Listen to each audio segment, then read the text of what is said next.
Just at a very high level, I would say that there are a lot of difficulties, a lot of challenges. We'll talk about all of them in detail.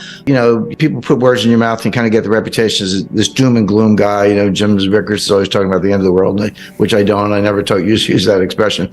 But I make the point that, despite the difficulties, we don't have to be victims. We're not helpless. We don't have to curl up in a ball. The key is to see it coming. If you can see things coming, you can deal with them accordingly. You can get through them, not only preserve wealth, but actually make money. I always point out the example of Hugo Stinnes, and people go, who's that? He was an industrialist in Weimar, Germany in the early 1920s, and he could see the hyperinflation coming long before the middle class, long before anybody else. He went out and borrowed an enormous amount of Reichsmarks, that was the currency at the time, and just bought industrial assets, coal mines, vessels, natural resources, etc. So here comes the hyperinflation. He gives it a little time. He pays back his debts. I would say pennies on the dollar, like a millionth of a penny on the dollar, in other words. But he paid it back. They were sweeping the money down the sewers, but he paid back his debts and kept all the assets. And he became the richest man in Germany. And my German is not very good, but his nickname was the Inflationskönig, which means the inflation king. So there are other stories like it, Joseph Kennedy in the 1929 crash, but here's a guy who lived through the greatest hyperinflation of any modern industrial economy and ended up as the richest man in Germany because he saw it coming and made the right move. So again, we're not helpless. We can do things about it. But the key to empowerment, as I say, is to see it coming. That's where the analysis comes in. And you're like, Jim, are you smarter than everybody else? Of course not. There are a lot of big brains around, but people have flawed models. There's a lot of behavioral psychology behind it, the confirmation bias or believing the future will resemble the past, which it usually does not. And so if you're going to stick to those models, you're going to get really bad results. It's hard to think of an institution that has a worse forecasting record than the Federal Reserve, the U.S. Federal Reserve, with the possible exception of the IMF. They're both pretty bad. I mean, you could almost take the Fed forecast, do the opposite, and be just fine. There's more to it than that, but they just stick to these really bad models. But if you understand how the economy really works, if you understand it's a complex dynamic system, all I've done is I've taken complexity theory, which has been around for a while. I mean, you can say 13 billion years because the Big Bang was the ultimate complex dynamic paradigm shift or a phase transition. But the science of complexity, understood in mathematical terms, really dates to the early 60s. But it's been used very successfully in physics. It has a lot of applications. All I did was bring it over to capital markets. I looked at capital markets and said, wait a second, here's one of the most complex dynamic systems you can picture. And then there's nothing more complex than the human brain. So you're putting humans on top of capital markets. You've got complexity squared or some exponent. And those models work brilliantly. But try getting anyone to understand it or do that work is difficult. But again, the point is, if you have the right models, and I would include behavioral psychology, a good dose of history, complexity theory, and a few other branches of applied mathematics, you can get very good results. But if you stick to, the Phillips curve and non-accelerating inflation, unemployment rate, and a lot of other nonsense the Fed uses, you're gonna get it wrong. Does the future resemble the past? With some probability, some degree of distribution of probability. Not always. I mean, and maybe less frequently now than ever.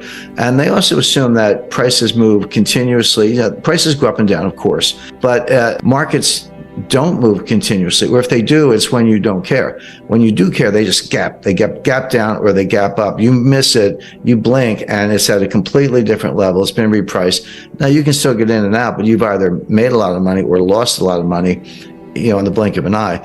So when you take those characteristics, and this is how I started deconstructing it, if you will, and say, well, look, markets are not efficient. That's nonsense.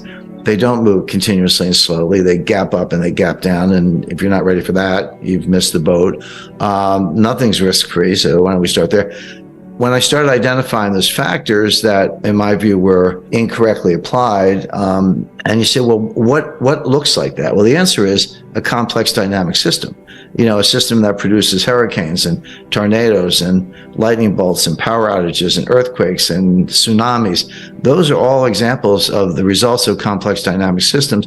An earthquake doesn't sneak up on you. It just it just, the ground falls out from under you instantly. And that's what happens in markets. So then I said, well, maybe that's a better model. Of course, it is. Things evolve all the time. Another tool, intellectual tool, applied mathematical tool, uses Bayes' theorem without getting too much in the weeds.